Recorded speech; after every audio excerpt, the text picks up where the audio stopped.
your burning sun. I'll be the bright and black that's making you run. I feel alright and we'll feel alright, 'cause we'll work it out. Yeah, we'll work it out. I'll be doing this if you ever doubt, till the love runs out, till the love runs out. I'll be your ghost, your game, your stadium. I'll be your 50,000 clapping like one. I feel alright and I feel alright, 'cause I worked it out. Yeah, I worked it out. I'll be doing this if you ever doubt, till the love runs out, till the love runs out. I've got my mind made up and I can't let go. I'm killing every second till it saves my soul. I'll be running till the love runs out, till the love runs out. And we'll start a fire and we'll shut it down, till the love runs out, till the love. All right. Hello, I'm Jerry McKee, and welcome to Prime Time. We got a great special guest here, Michael McMeel, and he is a former drummer, and we're going to find out a little bit about how he got into drumming and a little bit of things there that changed his life a little bit. I'm having to get my little... Yeah, just a tad.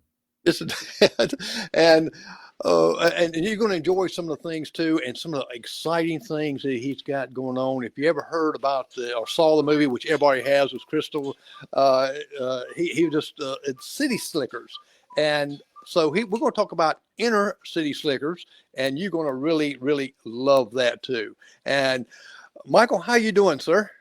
Well, good, Jerry, but I have to complain that your camera looks better than mine. And I'm going to report you to the FCC and just make sure that some steps are taken. But I'm doing great, doing great. If I hadn't tapped into one of their satellites. I don't know what the heck, but your camera's beautiful. But it's good to be here, brother. It's good to be here. Great being here. And if you see this little logo behind me here, it's kind of blurred up a little bit, but we're going to talk about that little logo also. Now, you're born and raised right in Colorado, right?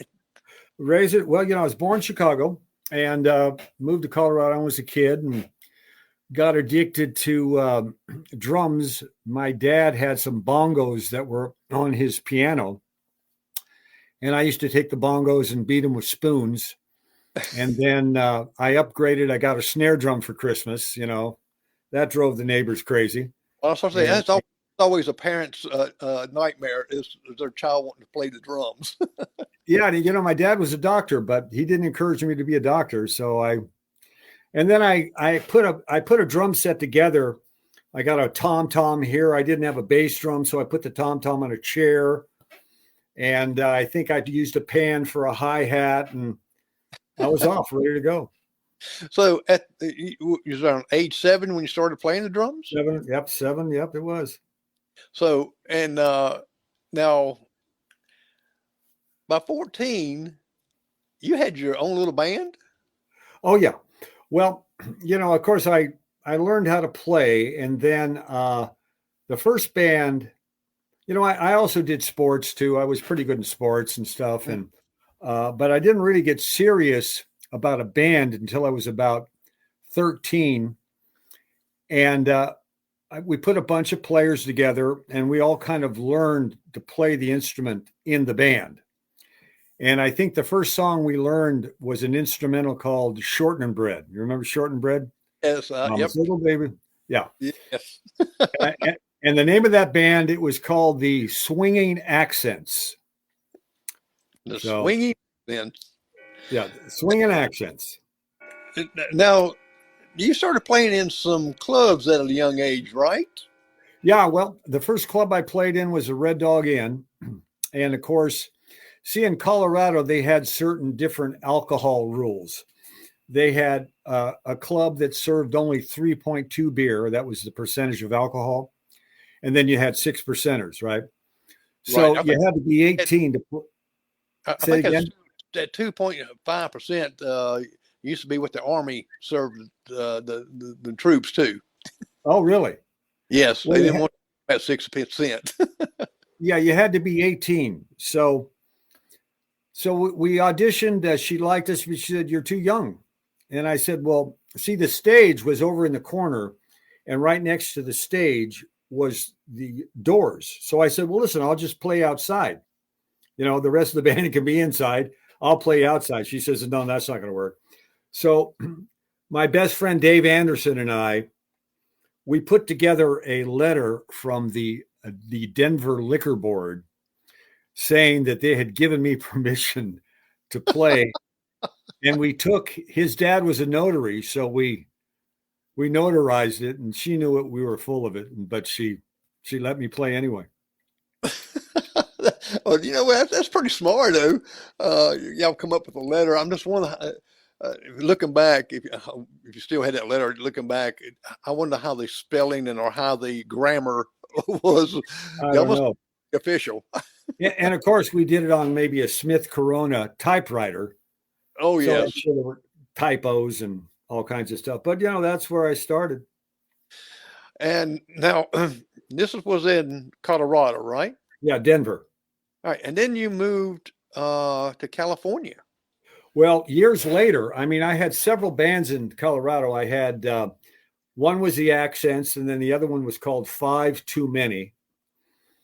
And then I had a group which was really popular in Denver called the Candy Store Prophets. And then that broke up, and then I was in the Crystal Palace Guard, and that broke up, and then I was in a group called CM Lord, and that was the group that we moved to California, 9 of us. There were 4 in the band, but the lead singer was married and had 2 kids. So we moved to California, just like the Beverly Hillbillies. And how did you come up with that name? I was listening to these names you was naming the band. How did you come up with that name? I have no idea. We didn't do drugs at the time, so that wasn't it. So I tried to ask other artists, because John Cavity, the Beaver Brown Band, I asked him how he got that name, and they said, "Well, we locked ourselves up in the garage, and we went for hours and hours, and we happened to look over, and there's a paint can called Beaver Brown, so we went with that." Oh my gosh, yeah. Well, we didn't think that way, but so we all moved to California, and we lived in a 1-bedroom apartment, all 9 of us, for 6 months. Oh, wow. Yeah. Yeah. Then I got out of there, and I found a place right off of Santa Monica Boulevard, but it was a $35 broom closet. So I lived in a broom closet for a year too. Couldn't get work if you had long hair. So I bought a short hair wig and tucked all my hair under and got a job. That is right. Because, back then, people don't realize this nowadays, that if you had long hair, they just thought you were some type of hippie or some type of, no good or something like that. Because everybody used to the short hair then. Or short. Guys that wore cowboy hats like that used to kick our ass. Yeah. So we were run out of, we were chased out of different places because of our hair, and, got into a fight at McDonald's over the hair, My goodness. Well, and that's just, people just don't realize that during that transition, when long hair, we thought it was cool. And it's just like bell bottoms and the big wide collars. Oh, yeah. Disco stuff. And all. I wore 4-inch platforms. 4-inch. Well, you're kind of tall now, aren't you? I was 6'4", so I was 6'8", and then of course I had an afro, so I was about 7 foot tall. And that was funny because when I went to Japan with 3 Dog Night, all the beds were like 5 feet something, and all the doors were, so I had to duck and my feet hung out. But that's another story. Now, when you was at broom closet, how much was you paying rent there? $35. And it was about a 4x8 broom closet. It had a bed, had no toilet or anything. So I used to go out and, water the flowers out there, So. Well, I read somewhere like that, we kind of watered the sink too. Oh yeah, there was a sink there. But I was living the dream. I was like, it was the most exciting thing I'd ever done. I was 20 21, Hollywood, California, man, back then, Sunset Strip, everybody was on there. Jimi Hendrix, the Doors, the Animals, everybody. It was just like happening. How did you come into the studio? That did your whole band then get into the studio? Because I know that you replaced the drummer for Chaka Khan, right? Yeah, but prior to that, my band, we signed with Capitol Records, and but just like a bad marriage, that group broke up, and Kathy, a very talented woman, went on, got another band together. And then I was living off the Sunset Strip with my girlfriend named Raspberry. That's another story. And she was good friends. Say what? I was going to ask you about that name. That's an unusual name. Yeah, okay. So I was living with Raspberry, and that's when I started, involving myself in, let's say, illegal pharmaceuticals. And I lived up right off the Sunset Strip, and Raspberry was good friends with the band in Rufus and Chaka Khan. Okay. And so that band broke up. I replaced the drummer, and then we became a studio band, and we worked with Carl Carlton, Everlasting Love, Frida Payne, Flash Cadillac, people like that. And the producer who had produced Chaka Khan was producing Three Dog Night, and he contacted the bass player and said, listen, this band is breaking up. Three Dog's breaking up. I'd like to move you guys in to replace the band. And that's how I got with Three Dog Night. Wow.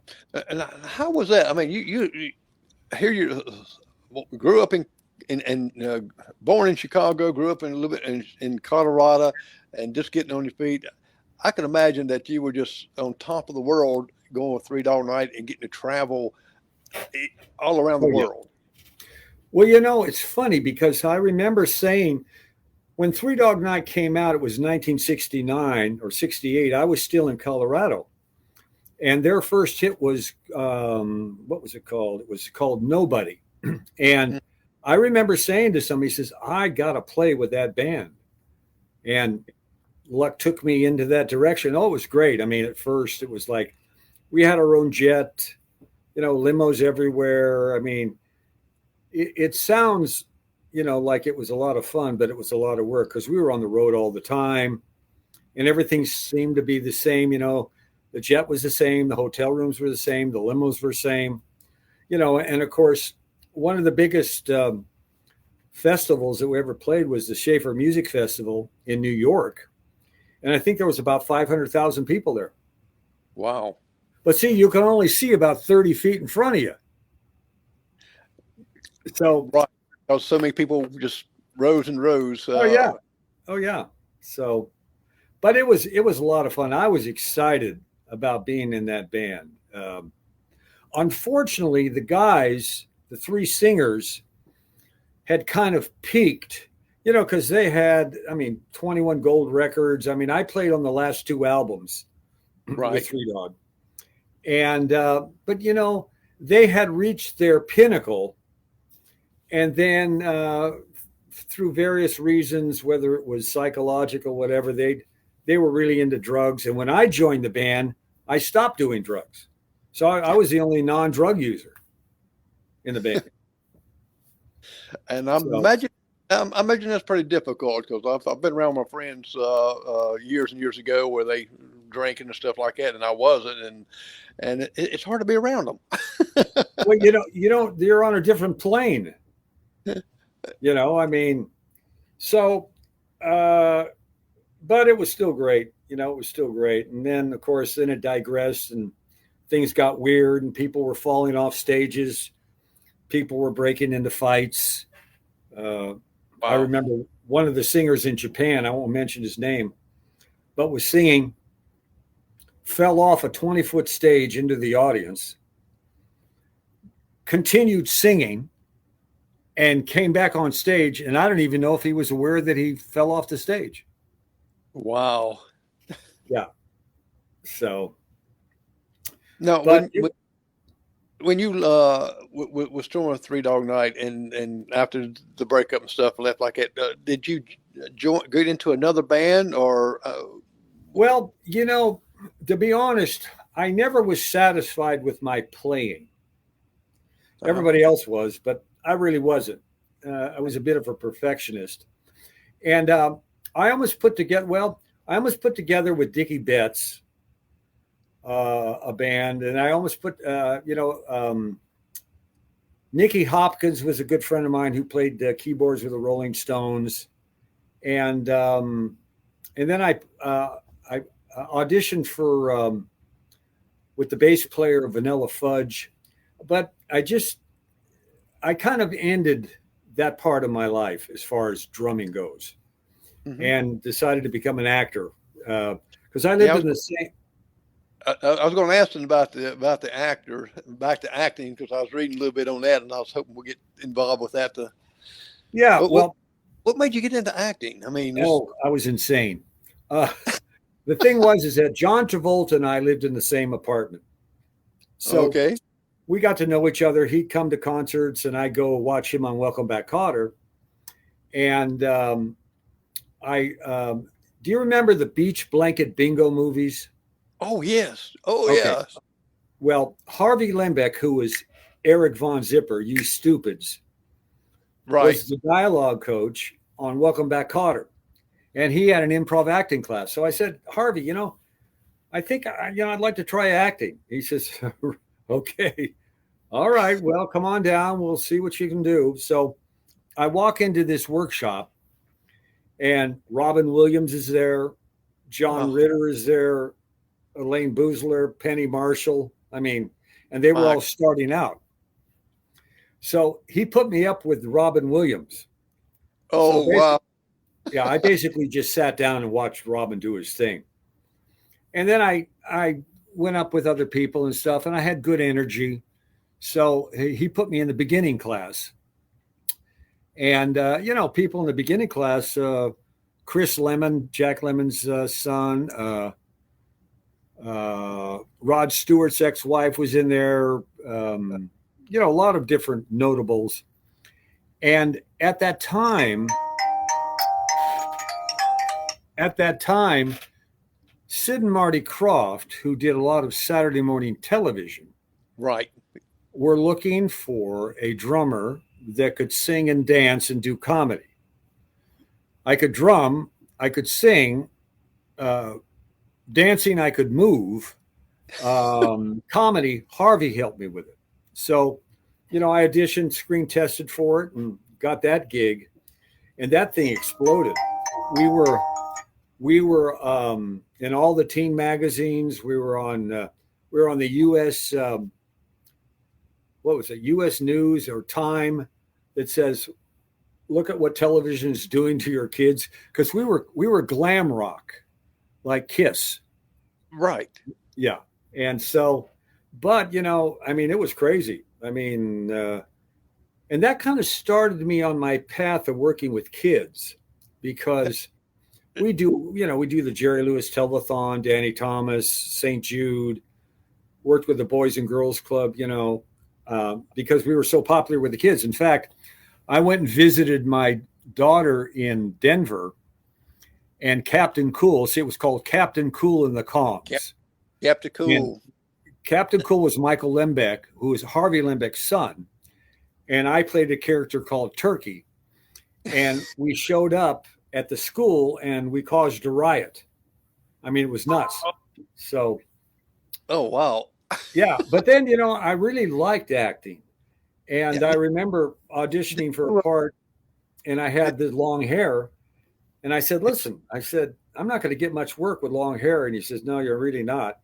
So I cut all my hair off. And then the last year of Captain Cool and the Kongs, I wore a wig. But, started doing some films. I did Xanadu with Olivia Newton-John, Hard to Kill with Steven Seagal. But then you also work with, do something with Donny Osmond? Oh, yeah. We did all Donny Osmond shows. In fact, Donny Osmond wrote a lot of the music that Captain Cool and the Kongs recorded. Oh, And I remember, sitting in their home, and they had a home studio, and watching with Donnie and Marie, watching them with the Andy Williams show when they were like 7 and 8, right? So it exposed me to a lot of things, but I never really found my niche in acting. I loved it. I taught acting, and I did some commercials, and but then I got involved with video production. well, speaking of that, wait, let me back up a minute. What did you play with Steven Seagal? What did you characters you play there? Oh, I just played a small part. I was really a television technician.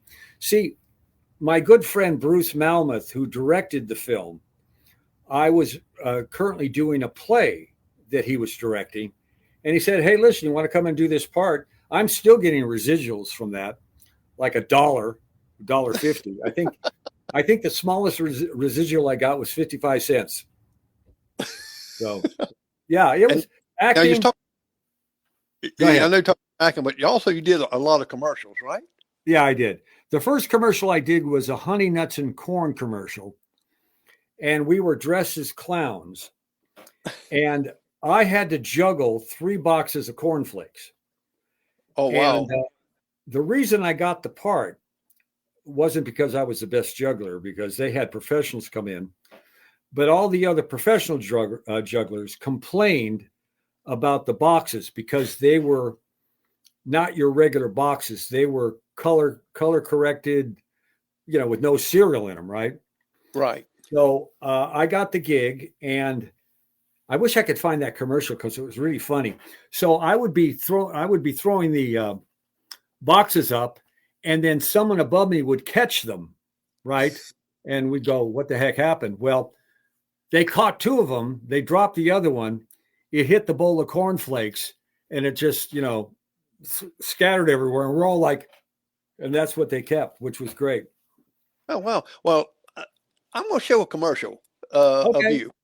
Oh. And here Where'd you you go. dig this one up? And here's our next question. Okay. The most recent Carnation multi-product promotion was called See America for... For the holidays. For the holidays. Sorry, your history. Okay, and now it's time for the double refund jackpot. Yeah! Love it.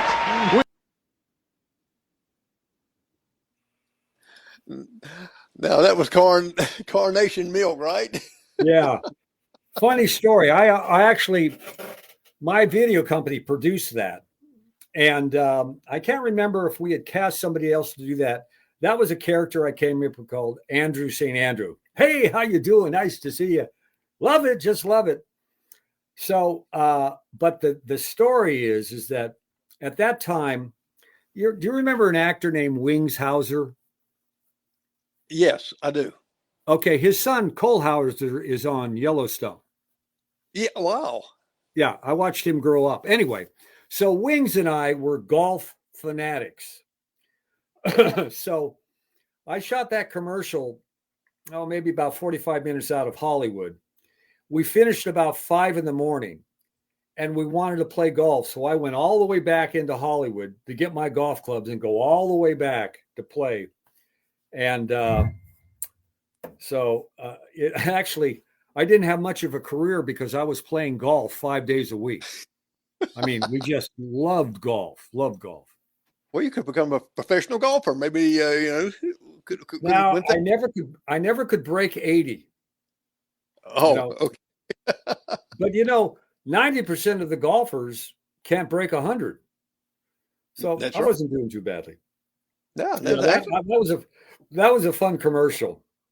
It really was. It looked like it was. And to me, I love just doing, like you said, the video, some commercials, and I've done a couple of crazy things before with commercials, and with my grandkids, they loved it. I've done a couple with them. We call it the rake a raider, and we like in raking yards and stuff. And now they're both in college, and they show their friends these things I done for them on it. But yeah. I did one for a Honda dealership, and I did it like Robin Williams did Good Morning Vietnam. Oh, wow. So I had the same kind of shirt and everything, and my hair was about the same. It said, "Good morning, California," and did the whole deal. And that was fun. Yeah, I did a lot of that stuff. I did a lot of commercials that I acted in, that I produced and directed, and also some corporate videos, things like that. Infomercials, they were called back then. Right. And I had a friend of mine, John Reap. He's a comedian, and he did commercial where he got started for Ram Dodge. Okay. And he had the long hair and stuff, and the guy pulls up in the Ram Dodge. He wrote down and said, "Hey, is that a Hemi?" I mean, real country like. Yeah. He's a good comedian. He lives up and towards Hickory Way. Now, how did you decide to move all the way from California across the United States to Tennessee, East Tennessee? Yeah, well, I could tell people we took a wrong turn. We were going to New York, but California. See, okay, so after the LA riots in 1992, this is when I put together my program, Inner City Slickers. And I was working with the Temptations at the time. They were tired of being on the road, and they were in their 50s. And remember the 800 number craze? Everybody was selling through 800 number. Oh, yeah. Well, they wanted to sell their CD through that. So I was working with them, and then the LA riots broke out. We're watching Sunset Boulevard burn. And I felt that the coverage of it was very one-sided, kind of a cardboard kind of look at what was happening. So I actually decided to go down the inner city. So at that time, I was a Armani suit guy. So I'm walking down the streets of LA, in East LA, in a suit with all these gang members around. And what I would do is I would go into the churches because it was safe there. Right. And I just started hanging out and meeting people. And actually, as people noticed that I was there, they asked me to speak after they found out what I was doing. So the first thing I did was I put together, I knew a lot of people in different parts of the industry, whether it was music or massage therapists or whatever. So I would put programs together that would help the people, in the gyms and what have you. Mm-hmm. And then I wanted to actually shoot a television show about that. Now, Warner Brothers came up with a show called South Central 911, right, which was okay. I had one called Cool City Blues, which was kind of a Hill Street Blues kind of a thing, Mm-hmm. But so I was shooting a commercial out in Santa Clarita, and there were horses and kids involved. And I grew up with horses when I was a kid. And of course, every time the horses came out, the kids were just light up and magical. And I guess I had city slickers on my mind. So I thought, what about inner city slickers? So I called Castle Rock. They loved the idea. They gave me permission.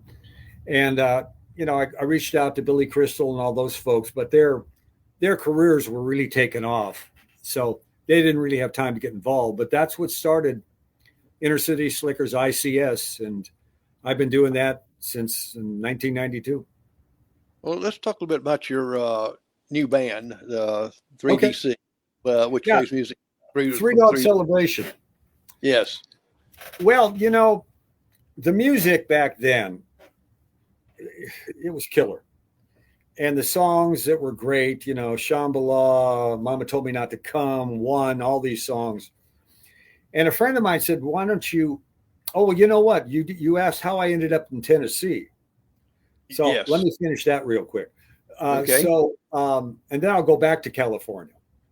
But we just got tired. We lived in the high desert. We had a small ranch there. And we decided, we just wanted to go to someplace green. And we went on the internet and found this place. I've got 90 acres. I live in a log home. It's beautiful here. And that's how we ended up here. But 3DC, a friend of mine says, why don't you put something together that, kind of, you're one of the members of Three Dog Night, and people would like to hear those songs again. So I did that, and got a lot of really good response. I played drums in that, and then after doing that for 4 or 5 years, I mean, you can only play "Mama Told Me Not to Come" a billion times, and then you say, "I'm sick of it," right? So I stopped doing it, and then recently. I decided, I want to do it again, but I don't want to play drums on it. See, I played drums and did all the lead singing originally. So I thought, no, I'm just going to front the band and I'm going to put together a band. So I put together a band last year, and we rehearsed. Good band.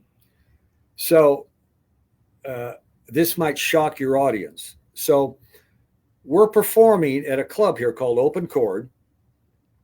And we were in our 5th song, and I actually died on stage of a cardiac arrest. Oh, wow. Yeah. I was gone for about 10 minutes. Wow. And, yeah. So, it was something. I felt dizzy. I sat down, and I was gone. And my sister was in the audience, and she freaked out. I mean, everybody freaked out. Danny, one of the singers, thought I was kidding around. So he made the sign of the cross over me, and everybody thought it was part of the act. But I was dead. But I had a good friend in the audience who was a doctor. He jumped on, started doing CPR. There was an EMT in the house. There were 4 nurses in the house. I was 3 minutes from a hospital. And so right now, and that happened December 20th. So I'm in recovery right now, not drug recovery, but heart recovery. Oh, wow, man. Yeah. Hello. Did you have a blockage or? Well, it was an electrical problem. I did have a small blockage, but it just seemed like it was a perfect storm of being dehydrated. I was caffeined up, have some energy. And I went. But I told people, I said, if I would have had all my affairs in order, because I had started my living trust and all that kind of stuff, it would have been a perfect way to go. No pain, doing what I love doing, and on to the next adventure. Well, God had other adventures set up for you in time. Yeah, he said, you ain't going yet. So. Now, the Brady Bunch hour variety show, was you on that also? Yeah. Okay, so now we're back in California. Okay. Well, I just happened to want to. That's okay. We're acclimating the audience. Okay. So that was with Captain Cool and the Kong. I was with, and then I did other bits, Bay City Rollers show, Donnie and Marie show, the Brady Bunch hour. I did all those things, and it was fun. It was crazy. The character I played was really goofy, but I did a film that I thought was going to be my breakout film. It was a rock and roll movie called Hanging on a Star, and I played one of the leads in it, and it was a good film. It was a coming of age film, rock band thing, but it didn't get released in the States. It got released overseas, so it didn't take my career where I thought it was going to. Right.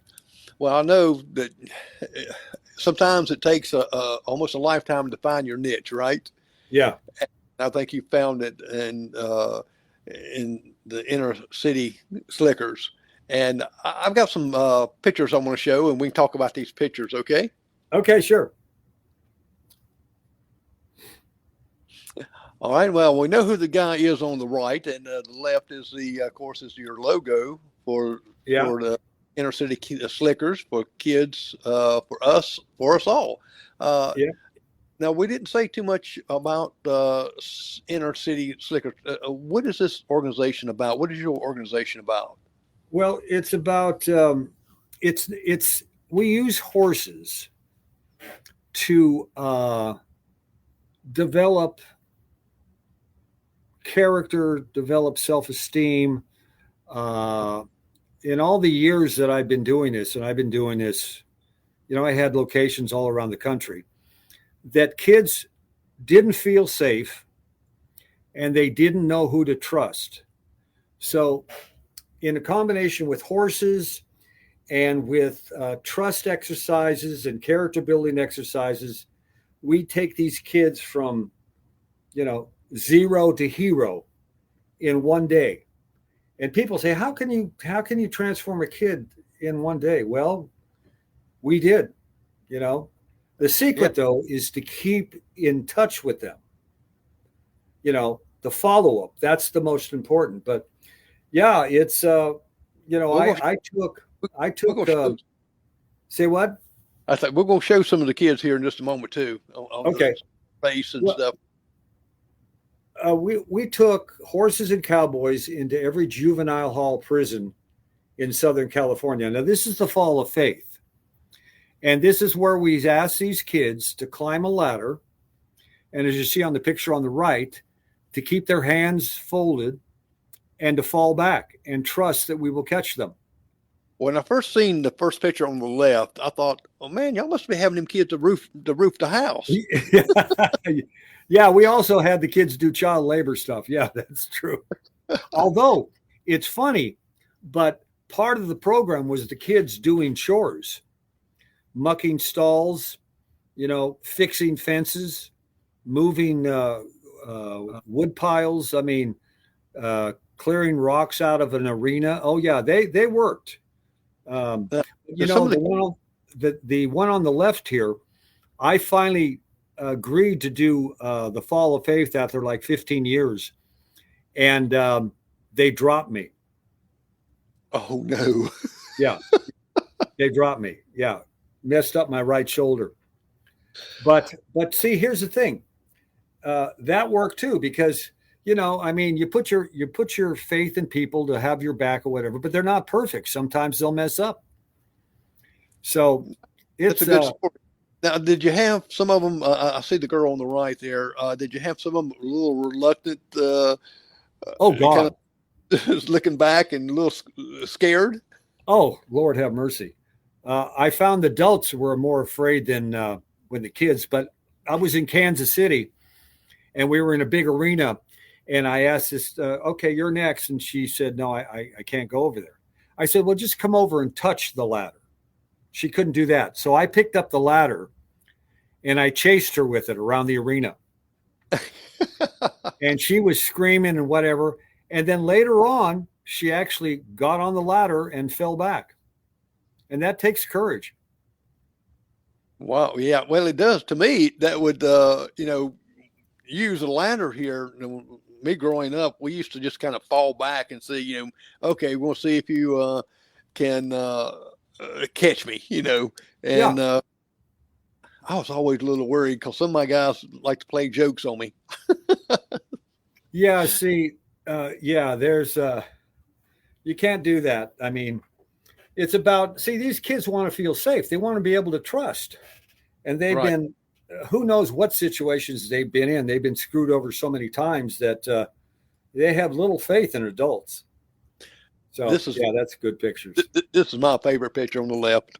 That is so sweet, with this huge, huge animal, that little tiny baby, and that horse is just laying there. Yeah, the horse is a magical thing. If you've got issues about anger or fear, the horses will bring that up, and they sense that this kid that's laying on that horse, they know it's a little kid, and they'll treat him accordingly. I love the one on the right, these two buckaroos. I mean, nothing like, kids unfortunately don't get out much anymore. Yeah. In fact, a lot of the kids that have come up initially, they didn't want to be there, because I always say, oh, okay, who didn't want to be here today? Usually all the hands go up. But by the end of the day, they don't want to leave. They have their favorite horse, they have their favorite wrangler, and they have their favorite experience that they take with them. It's great. I just love the smiles on those two little boys there. Now, Yeah. what is the age? Is there an age limit that you put on as far as for inner city kids coming there, or any kids? Matter of fact of that. Well, kids at different ages process information differently. Mm-hmm. So with the two there on the right, that would be a younger group of kids, probably from the age of 7 to 10, right? Mm-hmm. And then we would bump it up to kids like 12 to 18, because it's the same program, but you address them differently. You speak to them in a way that they can relate to it, And we've had tough kids. I've had on 2 occasions the kids jump me. Wow. Yeah. Well, and I know you don't take that personally. You take that as they reaching out, but in the way that they are used to doing. Yeah, they're I mean, of course, I kick their ass, but and not in a way of physically harming them, but restraining them, right? Right. This picture here is a great picture. This is in Colorado. And yeah, you see her face. Now these girls, let's see. Well, I probably shouldn't talk too much about them just because of particular reasons. But as you can see on her face, it's like a soothing kind of mellow kind of a thing. And see, these kids don't know what they're getting into when they get there. They've been told horseback riding. They're not aware that they ride bareback. They're not aware that they have to pick up the horse's hooves. They're not aware that they, if a horse poops or pees in an arena, they got to clean that up. It's dusty. Gosh, we used in California, we used to have, they used to sleep over for 3 nights. We built an old West town in California, a saloon, barbershop, had a chuck wagon. But before we had that, the kids had to assemble their own tents, and sleep in the tents. And we had one group of girls that wouldn't come out of the tent until they put their makeup on.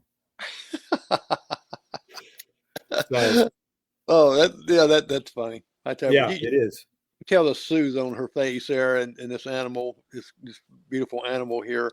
Now you let them get the old West experience, learn about animals and the experience and understanding how to work with others too, and kind of like a team. And I guess where you talked about using the Cowboy Code of Ethics. Oh, yeah. And we switch over to another picture here. Yeah, it's perseverance. Okay, so yeah, see the girl on the right. That's the mechanical bull. Now, that bull, when we first got it back in 1992, the object for the wranglers, because we always tried it out first, the object was to somehow make us fall off that bull. But with these kids, the thing is that you can tell that they have a safety strap on there. Uh-huh. So they can't fall off. They can actually ride that thing upside down. But they don't, it's still scary as heck. Look at her face. That thing goes up about 15 feet in the air. Yep. I watched a video on that, and it was going way up, and I seen the fear when it first started going up, and after they started doing it, it's just like a roller coaster thing. They loved it. Oh yeah, some do. There's this one girl that, again, see, it's what's the level of confront that kids have. Some wouldn't even get close to it. Then I would have a barrel on the ground and have them sit on that. And then we would rock that. See, it's just about participation. You don't have to be great at it. You don't have to go high. It's just you have to participate. We had a kid in a wheelchair that we took 5 guys and maneuvered that wheelchair up and down like it was the bull. And this kid just was having the best time. We work with autistic kids too. We work with the kids that, like I said, in wheelchairs. We've had kids on crutches. It's the experience. It's when you get a group of people together and you're moving together in, that's a great picture on the right. That was in Colorado too. The one on the left was in Missouri. In fact, that's a very rare horse. That's kind of a leopard skin. I'm not sure what breed other than it was leopard skin. But see, like she's kind of scared at first there a little bit. Oh yeah. I mean, it's a new experience. They don't know what to expect. Yeah. So I still have that coat, by the way. In fact, that hat I bought in a thrift store in 1998 for $29. It's a Stetson. That's my work hat. Hey, that's a great hat for $29 Stetson. I've got a Stetson hat, and it that looks sharp. Yeah. So, I mean, if you look, bottom line is, and I hate to say it, but kids are not a priority in this country. They're just not. Everywhere I go, there's usually not anything to do with kids. If you're in sports, okay, cheerleading, okay, but not really. So if you just show interest in a child, just like if you show interest in a horse, they will respond. They respond. Right. And just like the child on the right there, brushing the coat of that horse, right? And he probably never even touched a horse, has he? Oh, no. He's probably never seen a horse in real life.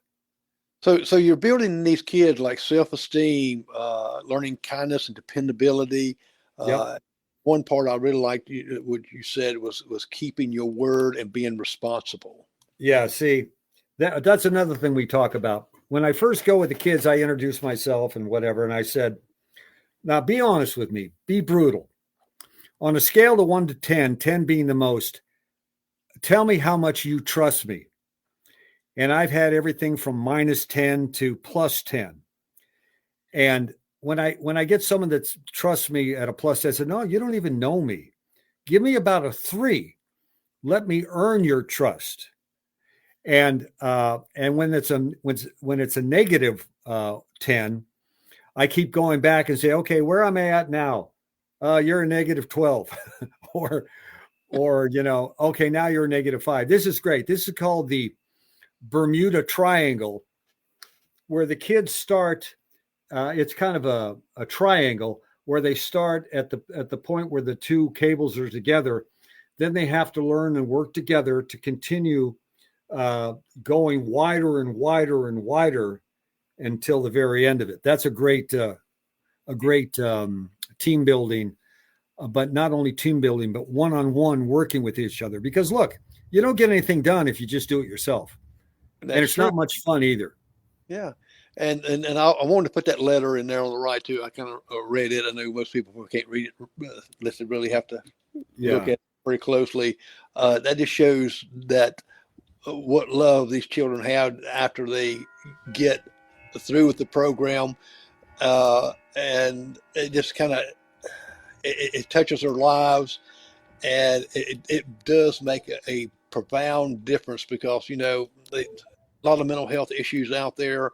It's a lot of kids is in depression, suicide. It's just unreal. They shouldn't be. They should be growing up as children to learn responsibility and to care and have kindness with one another. And I read that letter there, and I said, man, what a lovely letter. Yeah, I agree. I got something happening with my computer. I don't know if you can hear it. Let me just handle it. Yeah, I'll tell you, you know, I mean, life is not easy. And unfortunately, the kids' parents weren't parented correctly, a lot of them.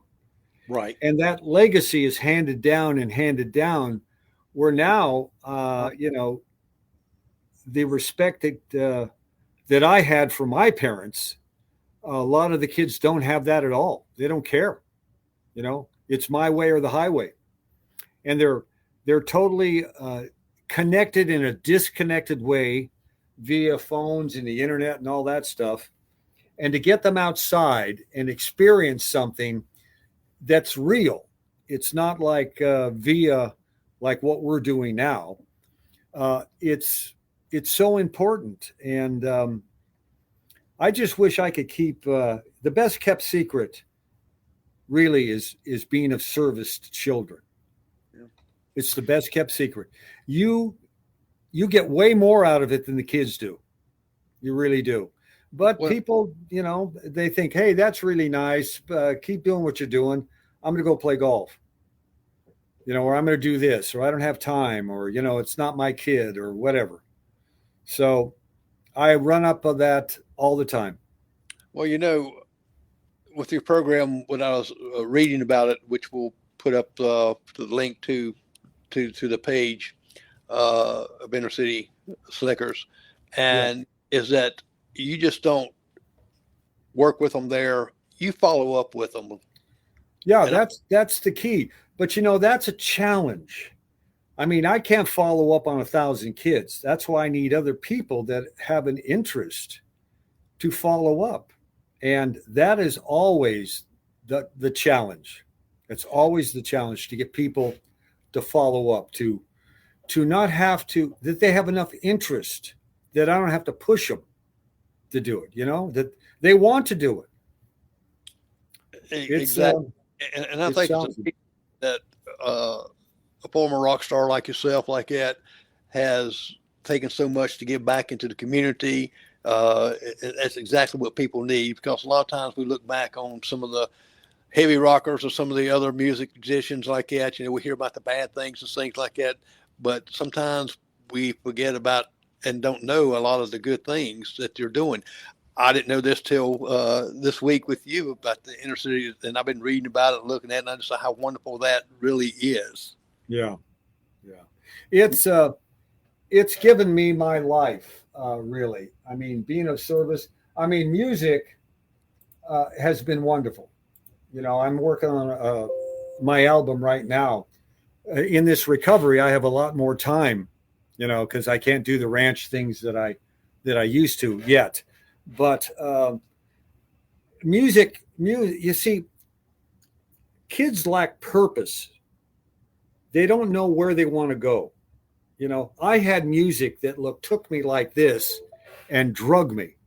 You know what I'm saying? It drug me around. It kept me, what is this computer doing?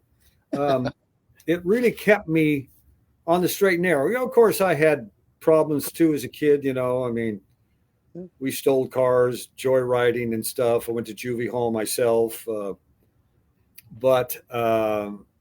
way you can relate with your story with these kids that's maybe having some same issues. I want to show this video here where we show it in entirety, not the music that we talked about, Safe, and okay, that you wrote. I just, like I said, that just kind of captured me when I was listening to other songs that you've done. I thought this one really sticks out real good. Well, this one was written because the kids influenced me about being safe. They just don't feel safe. So go ahead and play it. I think the people will like it.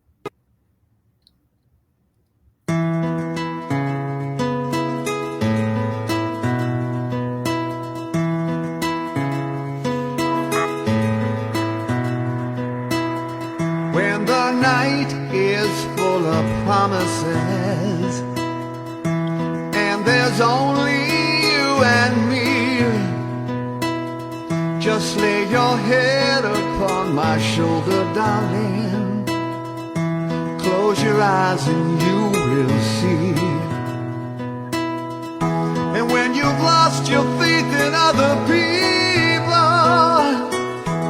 and you're scared to death to believe, just let my loving arms surround you, darling. You'll be safe with me, safe with me, safe with me.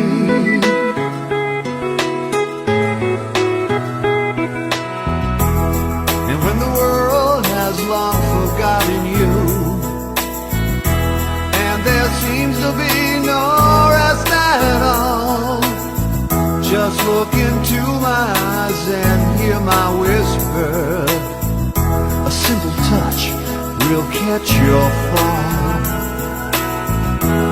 And when you doubt the ground you walk on won't hold you up, your blind can't see.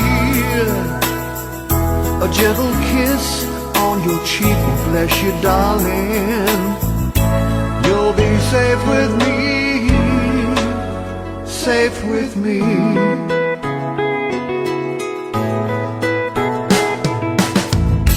Got to find a way to chase those tears away, to lift your heart, to make you feel better. It all depends on you. I'm here to help you through the loneliness, the darkest times, the fears that haunt you. Find comfort in my voice. So when you feel the fires of hopelessness falling fast and don't believe,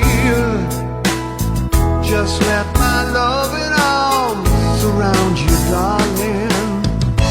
You'll be safe with me. You'll be safe with me, safe with me.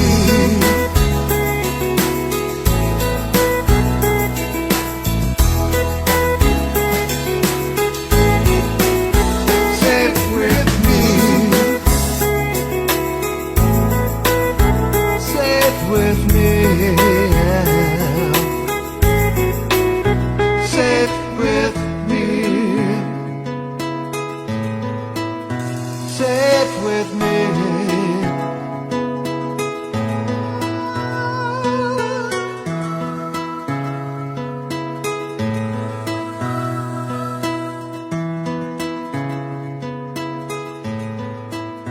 Safe with me. Just take a chance.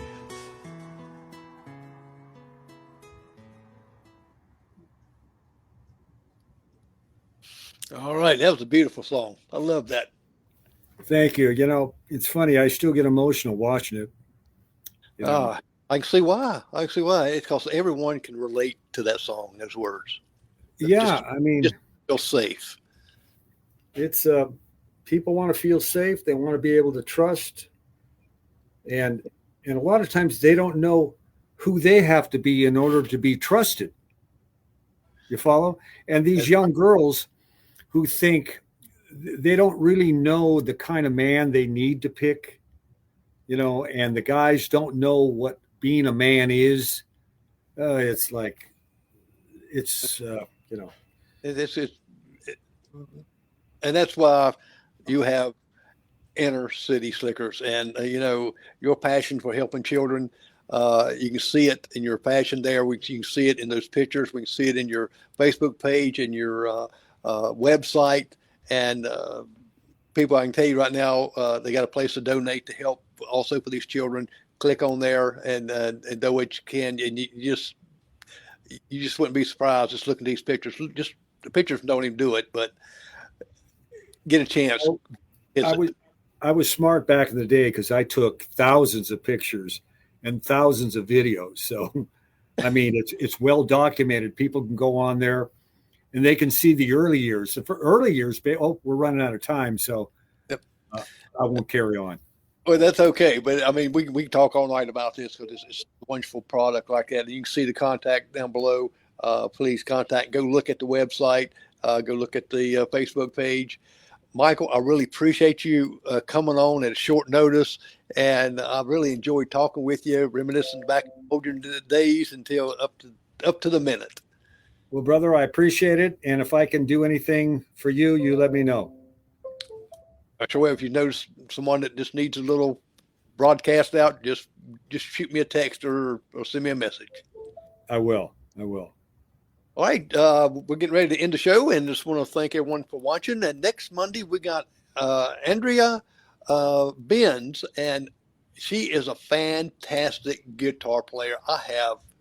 She just blows me away how smooth and all the things she plays. And she's going to be on next Monday, so be sure to watch her, and hopefully she'll play a little tune for us too. But she got some great videos out there, and she's just so smooth. Well, I'm Jerry McKee, and we'll see you next Monday. See you later. Thanks.